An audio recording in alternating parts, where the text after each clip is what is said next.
مجبور کرنے پر وہ اس کے ساتھ آ تو گئی تھی، مگر فارس کی اس حرکت پر جو غصہ اسے چڑھا ہوا تھا وہ کسی صورت بھی کم نہیں ہو پا رہا تھا۔ پہلے اس کا رویہ سمجھ سے باہر ہوا تھا اور اب ہر معاملے میں اس کی مداخلت جنت کو پریشان کر رہی تھی۔ ویسے جنت، ایک سوال پوچھوں تم سے؟ وہ کپڑوں کا جائزہ لیتی بس وقت ہی گزار رہی تھی۔ فارس بھائی نے کبھی تم سے محبت کا اعتراف کیا ہے؟ ایک لمحہ سا چکر کاٹ کر جنت ایک شرٹ پسند کیے وہ دبے دبے جوش کے ساتھ پوچھ رہی تھی۔ جنت نے پلکیں جھپکا کر اسے دیکھا۔ محبت کا اعتراف؟ ہاں، کیسے بھلا؟ اس نے سوالیہ آئیبرو اٹھائیں۔ آئمہ نے بھویں اچکا کر اسے دیکھا۔ کیا اس کا سوال اتنا مشکل تھا کہ جنت کی سمجھ میں نہ آئے؟ مطلب جیسے شوہر کہتے ہیں تم میری زندگی ہو، سانس ہو، دل گردہ ہو، فلاں فلاں فلاں، یا پھر سمپل آئی لو یو۔ ایسا کوئی جملہ تو جنت کمال کے تصور میں بھی نہیں آ سکتا تھا۔ محبت اور فارس کو ہوگی وہ بھی جنت کمال سے۔ جنت نے دل ہی دل میں سوچا، دنیا کے 7 ناممکنات میں سے ایک۔ کیا زندگی گزارنے کے لیے یہ اعتراف ضروری ہوتا ہے؟ اس نے پوچھا۔ ہاں، ضروری ہوتا ہے، انفیکٹ ضروری ہونا چاہیے۔ محبت اعمال سے جھلکتی ہو تو اعتراف کی ضرورت نہیں پڑتی، وہ بے ساختہ کہہ گئی۔ ایسی مشکل باتیں آئمہ کے سر پر سے گزرتی تھیں۔ اس نے جنت کو کچھ خفگی سے دیکھا۔ یہ فلسفی باتیں میرے ساتھ مت کیا کرو، یہ کلر کیسا رہے گا آئمہ؟ اس نے موضوع بدلنا چاہا۔ تم مجھے ٹھیک سے کچھ بتا کیوں نہیں رہی ہو؟ آئمہ چڑ گئی۔ وہ ٹھیک سے کچھ بتائے بھی تو کیسے جب کچھ بھی سرے سے ٹھیک ہی نہ ہو تو؟ آخر تم مجھ سے سننا کیا چاہتی ہو؟ اس نے اکتا کر کہا۔ مطلب فارس بھائی کو دیکھ کر لگتا تو نہیں ہے کہ وہ ذرا سے بھی رومانٹک ہوں گے، لیکن میری پیاری آئمہ، کیا ایسا نہیں ہو سکتا کہ ہم کچھ دیر کے لیے فارس نامہ بند کر دیں؟ بات کرتے ہوئے اس کی نظر آئمہ کے عقب میں ایک اجنبی شناسا چہرے پر پڑی تھی۔ سہج سہج کر قدم اٹھاتی ایک اسٹائلش سی لڑکی اس کے پاس آ کر رک گئی تھی۔ ہائے!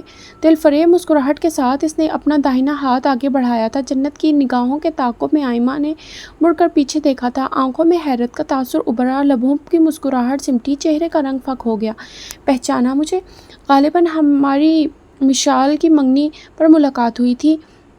جینز پر سفید فل نیک شرٹ میں مبلوط بالوں کا میسی بن بنائے ہوئے، بغیر کسی میک اپ کے وہ عام سے حلیے میں بھی غضب ڈھا رہی تھی۔ حسین وہ اتنی تھی کہ آس پاس گزرتے لوگ مڑ مڑ کر اسے دیکھتے تھے۔ جی، بہت اچھی طرح سے اس کا رویہ، لہجہ اور تلخ جملے جنت بھولی بھی نہیں تھی۔ تب ہی اس نے ہاتھ نہیں ملایا تھا۔ او ہائے آئمہ، کیسی ہو؟ اپنا ہاتھ نیچے کر کے، اب کہ وہ آئمہ ظہیر سے مخاطب ہو رہی تھی، جو کاٹو تو لہو نہیں کی عملی تصویر بنی کھڑی تھی۔ تم ہی تعارف کرواؤ دو، غالباً یہ تو مجھے جانتی ہی نہیں ہے۔ چلیے جنت۔ آئمہ نے اس کا بازو پکڑا اور اسے اپنے ساتھ لے جانے کے لیے مڑ گئی۔ اس کی انگلیوں کی لرزش جنت کو اپنے بازو پر واضح محسوس ہوئی تھی۔ تم جانتی ہو اس لڑکی کو؟ کون تھی؟ مال سے نکل کر پارکنگ کی طرف جاتے ہوئے اس نے پوچھا تھا۔ ہے کوئی؟ آئمہ کا انداز سرسری تھا، مگر چہرے کے تاثرات کچھ اور ہی حقائق سنا رہے تھے۔ مشال کی منگنی پر یہ تم سے ملی تھی؟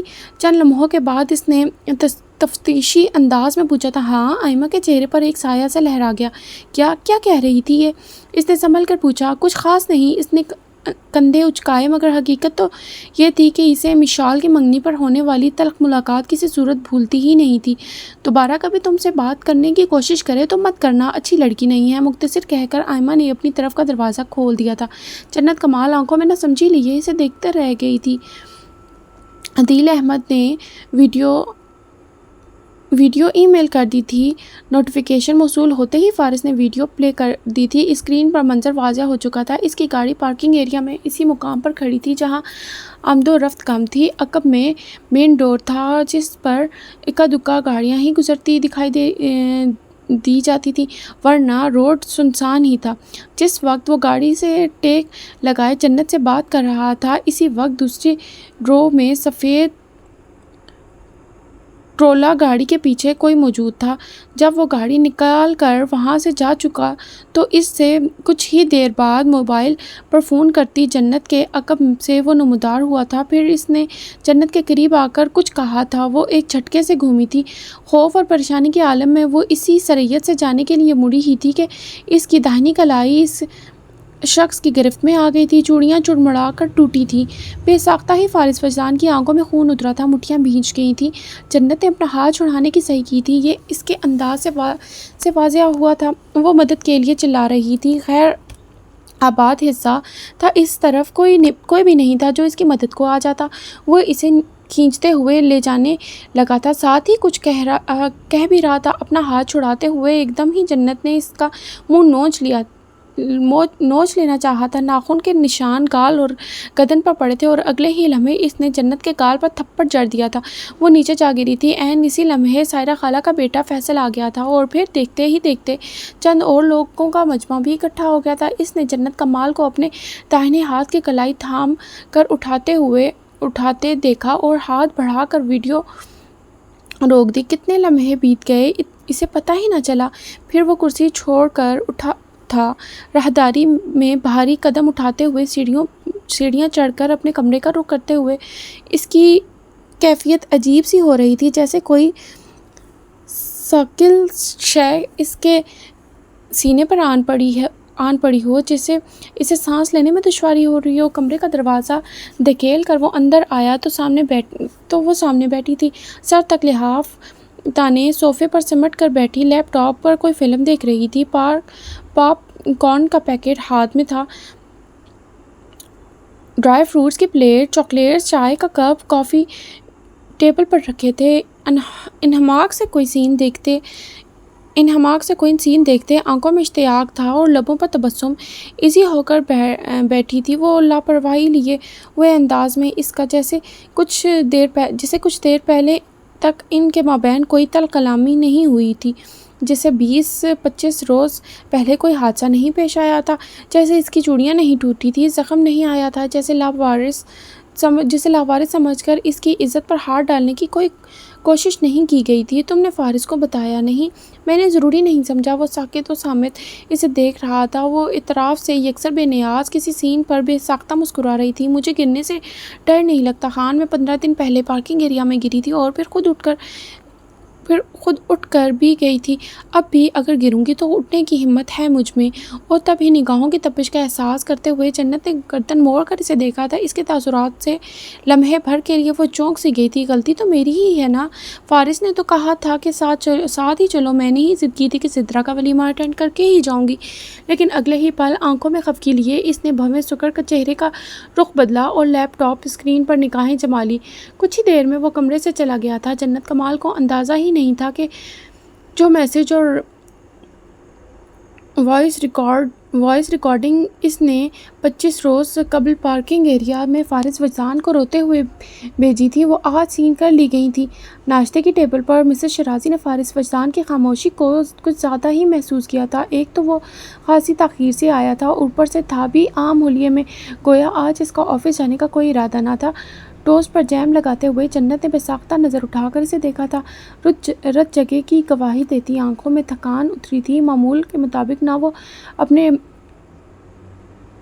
ٹیب پر ہیڈ لائنز دیکھ رہا تھا، نہ ہی مسز شیرازی سے کوئی بات کر رہا تھا۔ نیلی جینز پر سیاہ جرسی نما شرٹ میں ملبوس، سرخ مفلر کو گردن کے گرد ڈھیلے انداز میں ڈالے وہ زچ کرنے کو اسے بھی نہیں دیکھ رہا تھا۔ فارس، میں ٹھیک ہوں ممی۔ اس نے چائے کا کپ اٹھا لیا تھا۔ آج آفس نہیں جاؤ گے؟ مسز شیرازی نے پوچھا۔ نہیں، نفی میں سر ہلاتے ہوئے اس نے گھونٹ بھرا۔ مجھے کام سے کہیں جانا ہے۔ مسز شیرازی نے سمجھ کر سر ہلا دیا تھا، مگر اس کے تاثرات کی وجہ سے ان کی تسلی اب بھی نہ ہوئی تھی، لیکن انہوں نے مزید سوال نہیں پوچھا تھا۔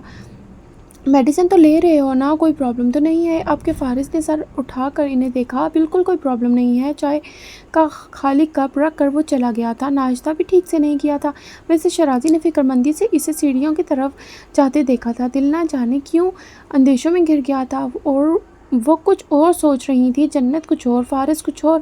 وہ ساری رات جاگ کر آفس کے کام نپٹاتا رہا تھا۔ انہیں پریشان دیکھ کر جنت نے فوراً اسے بات سنبھالی۔ مسز شیرازی نے چونک کر اسے دیکھا تھا، لمحے بھر کے لیے ان کی آنکھوں سے تشویش غائب ہوئی تھی۔ یقیناً وہ کچھ اور سوچ کر پریشان ہو رہی تھی۔ جنت نے ان کے داہنے ہاتھ پر اپنا ہاتھ رکھ کر تسلی دی تھی۔ وہ سمجھ گئی تھی مسز شیرازی کی پریشانی حماد کے بیٹے سے متعلق تھی۔ پس پردہ کوئی نہ کوئی ایسی بات ضرور تھی کہ جو ان ماں بیٹے کے درمیان بے نام سے خاموشی حائل کر دیتی تھی۔ ناشتے کے بعد وہ انہیں معمول کی طرح لان میں لے آئی تھی اور تب ہی اس نے فارغ وجدان کو صدر دروازے سے باہر نکلتے دیکھا تھا۔ وہ سرعت سے قدم اٹھاتا پورچ کی طرف جا رہا تھا، انداز میں عجلت نمایاں تھی۔ ریموٹ سے گاڑی کا لاک کھولتے ہوئے اس نے رک کر سرسری سے انداز میں موبائل اسکرین پر کچھ دیکھا، پھر گاڑی میں سوار ہو گیا۔ جنت سر اٹھا کر مسز شیرازی کی طرف متوجہ ہو گئی تھی، جو اب بھی آنکھوں میں فکر اور الجھن لیے فارغ کو ہی دیکھی جا رہی تھی۔ اس نمبر کو اس رات وہ کافی تاخیر سے گھر آیا تھا۔ جنت جو اس کی آمد سے پہلے تک مسز شیرازی کے نمبر سے مسلسل اس کا نمبر ٹرائی کر رہی تھی، یکدم لاتعلق ہوئی۔ وہ سیدھا ان کے کمرے میں چلا گیا تھا، جو بروقت فون پر رابطہ نہ ہونے کی وجہ سے کافی فکر مند نظر آ رہی تھیں۔ جنت دروازے میں ہی کھڑی تھی جب وہ ان کے پاس بیٹھ کر مدھم آواز میں انہیں بتا رہا تھا کہ اسے ضروری کام کے سلسلے میں دوسرے شہر جانا پڑ گیا تھا۔ آنکھیں اب بھی گلابی تھیں، تھکاوٹ انگ انگ سے عیاں۔ کھانا وہ باہر سے کھا کر ہی آیا تھا، جو آرام کے غصے وہ معذرت چاہتے ہوئے فوراً ہی اٹھ گیا تھا۔ جنت کمرے میں آئی تو وہ کپڑے بدل کر لائٹس آف کیے بیڈ پر نیم دراز تھا، گویا اس وقت اسے مکمل خاموشی اور سکون کی خواہش تھی۔ اپنا موبائل اٹھاتے جنت احتیاط سے دروازہ بند کرتی باہر آ گئی تھی۔ عین اسی لمحے اس کا موبائل بج اٹھا تھا۔ سائرہ خالہ کی کال تھی۔ اس نے کال ریسیو کر لی تھی۔ السلام علیکم خالہ، کیسی ہیں آپ؟ اس کا رخ ٹیرس کی طرف تھا۔ میں بالکل ٹھیک ہوں جنت، تم کیسی ہو؟ سو تو نہیں گئی تھی نا؟ نہیں، ابھی وقت ہی کتنا ہوا ہے۔ سیڑھیاں چڑھتے ہوئے وہ شال اپنے گرد ٹھیک سے اوڑھنے لگی تھی۔ آپ سنائیں، سب خیر ہے نا؟ خیر تو ہے، لیکن وہ زمان ہسپتال میں ہے، گو کہ اسے زمان نامی شخص میں سرے سے کوئی دلچسپی نہ تھی، مگر پھر بھی جس طرح خالہ نے خبر سنائی تھی وہ چونکی ضرور تھی۔ ہسپتال میں؟ مگر کیوں؟ کسی نے اسے بہت بری طرح سے مارا پیٹا ہے، ٹانگیں، ہاتھ اور بازو ٹوٹ گئے ہیں۔ جنت کی آنکھیں پھیل گئیں۔ میں ابھی ہسپتال سے آ رہی ہوں، اللہ نے کرم کیا بچت ہو گئی، ورنہ جس حالت کو وہ پہنچا ہوا ہے۔ بس آنکھوں میں تعجب لیے وہ ٹیرس کی طرف جانے کا ارادہ ترک کیے سیڑھیوں پر بیٹھ گئی۔ مگر یہ سب ہوا کیسے؟ کچھ بتایا؟ اس نے آفس سے واپسی پر 2 گاڑیوں نے اس کا راستہ روک لیا تھا، 4-5 لوگ تھے، انہوں نے اس پر تشدد کیا، لیکن وہ کون لوگ تھے زمان کچھ بتا نہیں رہا۔ پولیس میں رپورٹ درج بھی نہیں کروانے دی۔ واقعہ افسوسناک تھا، مگر اندر ہی اندر اسے بے انتہا خوشی محسوس ہوئی تھی، اور اسی خوشی کا اظہار وہ چاہ کر بھی سائرہ خالہ کے سامنے نہیں کر سکتی تھی۔ صبح کا اجالا ہر سو پھیل چکا تھا۔ اپنے شاندار بیڈ روم کی دیوار گیر کھڑکیوں پر سے اس نے پردے کھینچ کر ہٹا دیے تھے۔ گلاس ڈور سلائڈ کر کے بالکنی پر جھک کر اس نے وسیع رقبے پر پھیلے سرسبز لان کو دیکھا تھا۔ نگاہیں پھولوں کی کیاریوں اور جگہ جگہ پر بنے فواروں سے ہوتی ہوئی بیرونی دیواروں پر جھکے املتاز کے درختوں پر ٹھہر گئی تھی۔ دھوپ چاروں سو بکھری ہوئی تھی، موسم اچھا ہو رہا تھا۔ کھلی فضا میں گہرا سانس لیتے ہوئے اس نے جھک کر نیچے دیکھا، نظر جنت کمال پر جا ٹھہری۔ وہ مسز شیرازی کے ساتھ لان میں موجود تھی، حشاش پشاش اور ہنستے مسکراتے چہرے کے ساتھ وہ ان کے ساتھ لان چیئرز پر سر اٹھائے بیٹھی تھی۔ مسز شیرازی کے آگے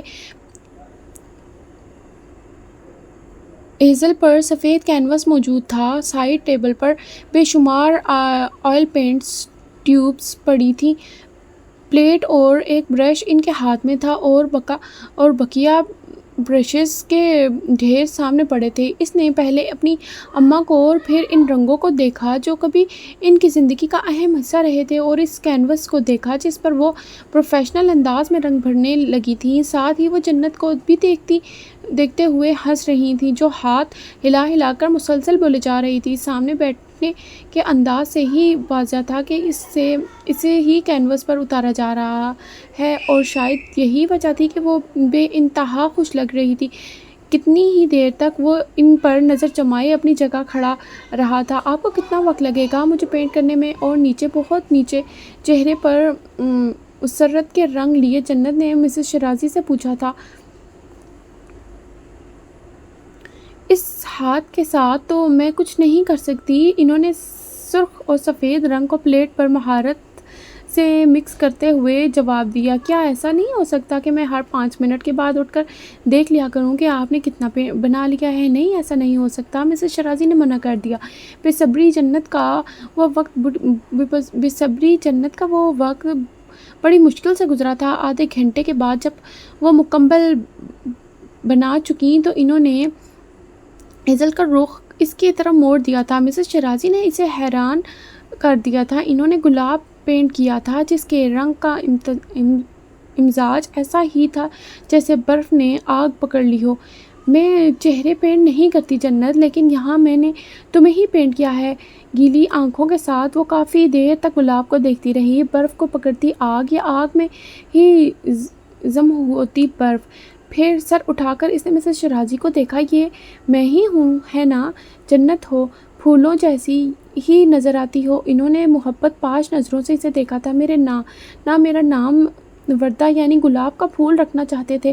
کچھ یاد کر کے وہ انہیں بتانے لگی تھی، کیونکہ میری پیدائش سے چند روز پہلے انہوں نے خواب دیکھا تھا کہ ایک سرسبز باغ میں جس میں بے شمار پھول ہیں اور 2 پرندے ہیں جس میں سے ایک ان کی جھولی میں آ گرتا ہے، اور اس نے رک کر کچھ سوچا۔ نانا کا ایک دوست تھا جس نے انہیں جنت نام بتایا تھا، اور تب نانا کو لگا تھا کہ جنت میں جیسے ہر طرح کے پھول سما جاتے ہیں، انہیں یہ نام میرے لیے بہت اچھا لگا تھا۔ انہوں نے میرا نام جنت رکھ دیا تھا۔ مسز شرازی مسکراتے ہوئے اسے خاموشی سے تکتی رہیں۔ اب آپ اور کیا پینٹ کریں گی؟ اس نے پوچھا۔ شاید اسے۔ انہوں نے جنت کے عقب میں آنکھوں سے اشارہ کیا۔ اس نے مڑ کر پیچھے دیکھا۔ فارس وجدان فون سے بات کرتے ہوئے پورچ کی طرف جا رہا تھا۔ وہ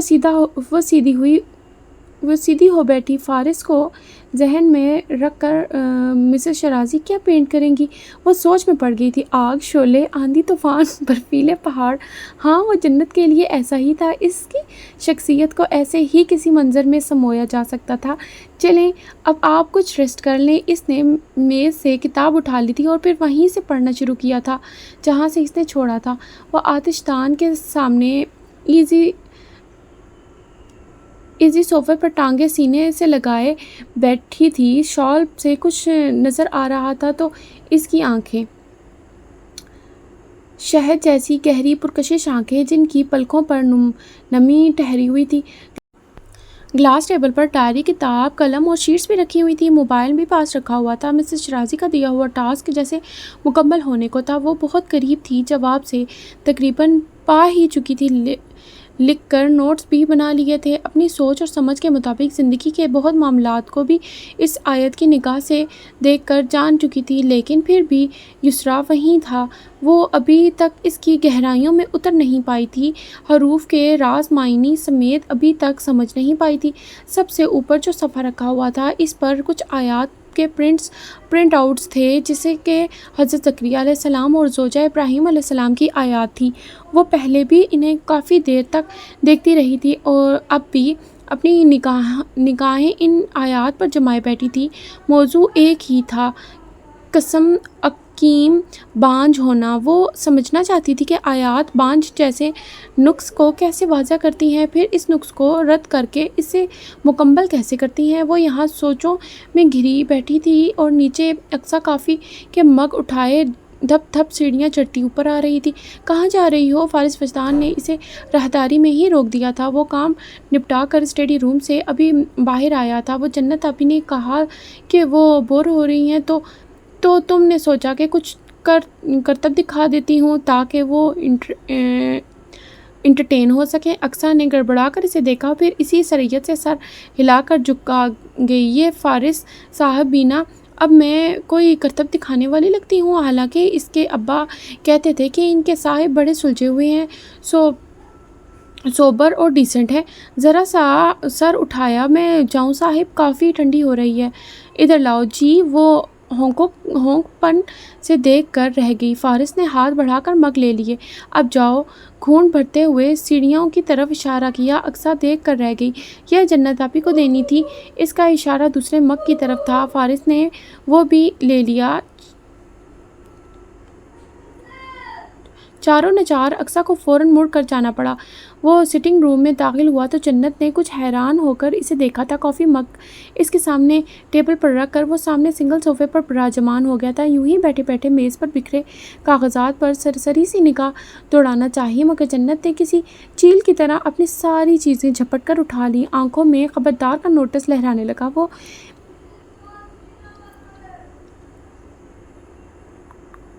وہ ایزی ہو کر گھونٹ گھونٹ اپنے اندر اتارتا رہا۔ نگاہیں اس کے چہرے پر مرکوز تھیں۔ ڈیورس کے بعد تمہارے کیا پلانز ہیں؟ انداز سرسری سا تھا۔ جنت نے اچنبھے سے اسے دیکھا تھا، شدید حیرت اور بے یقینی سے۔ اور سوال پوچھنے والے تم کون ہوتے ہو؟ پھر سنبھل کر آئیبرو چڑھا کر پوچھا، وہی جس کے مرنے سے تم بیوہ ہو سکتی ہو۔ جنت نے سٹ پٹا کر اسے دیکھا، پھر زیر لب بڑبڑا کر رہ گئی۔ اب اس بات کو یہ کبھی بھولے گا بھی یا نہیں؟ اس نے جھلا کر مگ ٹیبل پر رکھ دیا۔ وہ صوفے کی پشت سے کمر ٹکائے ٹانگ پہ ٹانگ رکھے شاہانہ انداز میں بیٹھا ہوا تھا۔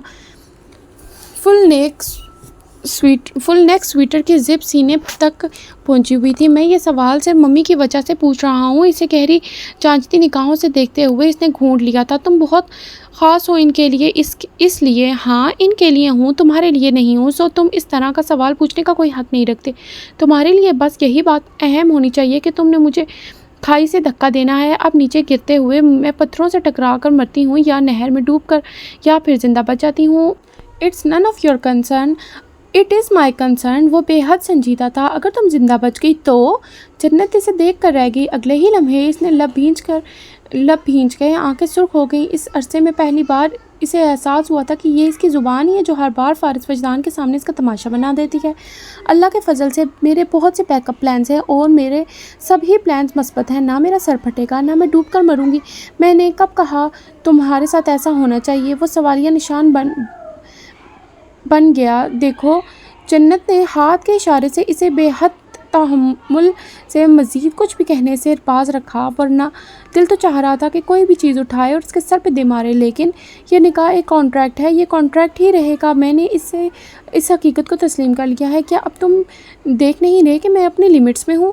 تمہیں اپنی لمٹس میں آنے میں 3 ماہ لگ گئے، میں 3 دن میں سب بھول جاؤں؟ جنت اپنی جگہ تھم کر رہ گئی۔ تم کیا چاہتے ہو میں تمہیں لکھ کر دوں؟ تب جا کر تمہیں یقین آئے گا۔ وہ ضد ہوئی تھی۔ ہاں، تمہارا کیا بھروسہ، بعد میں صاف مکر جاؤ۔ میں ایسی نہیں ہوں، ضبط کر کے کہا۔ یہ بات مجھ سے بہتر کون جانتا ہوگا؟ لہجے میں تمسخر گھل گیا تھا۔ جنت اسے دیکھ کر رہ گئی۔ کیسے لفظوں میں الجھا کر وہ اس کی درگت بنا دیتا تھا اور وہ کیسے پاگلوں کی طرح ہر بار اس کے جال میں پھنس جاتی تھی۔ یکایک ہی اسے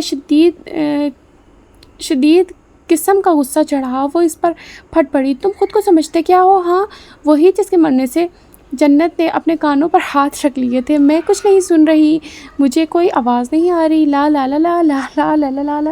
ساتھ ہی اس نے اتنا شور مچایا تاکہ فارس کی آواز اس تک نہ پہنچے۔ پھر غصے سے جھنجھلاتی اپنے کاغذات سمیٹتی سٹنگ روم سے ہی نکل گئی۔ کافی تو اس کی ویسے ہی بھی ٹھنڈی ہو گئی تھی، مزید کی طلب بھی نہ رہی تھی۔ فارس نے ہاتھ بڑھا کر وہ صفحہ اٹھا لیا جسے وہ جلد بازی میں چھوڑ کر گئی تھی، لیکن اس سے پہلے کہ وہ کچھ پڑھ پاتا جنت نے پیچھے سے جھپٹ لیا۔ اپنے کام سے کام رکھو۔ یہ بات کہہ کون رہا ہے؟ مذاق اڑاتا ہوا لہجہ۔ وہ مزید سلگتی وہاں سے واک آؤٹ کر گئی۔ چلیے جی، آج کی ہماری ایپیسوڈ یہیں تک تھی۔ امید کرتی ہوں کہ آپ کو ہمارا یہ ناول پسند آ رہا ہوگا، اور اگر آپ کو پسند آ رہا ہے تو پلیز لازمی ہمارے اس چینل کو لائک، سبسکرائب اور شیئر کر دیا کریں، اور ہماری ویڈیو کو بھی کمپلیٹ سن لیا کریں تاکہ ہمیں بھی ہماری محنت وصول ہو جائے۔ شکریہ، اللہ حافظ۔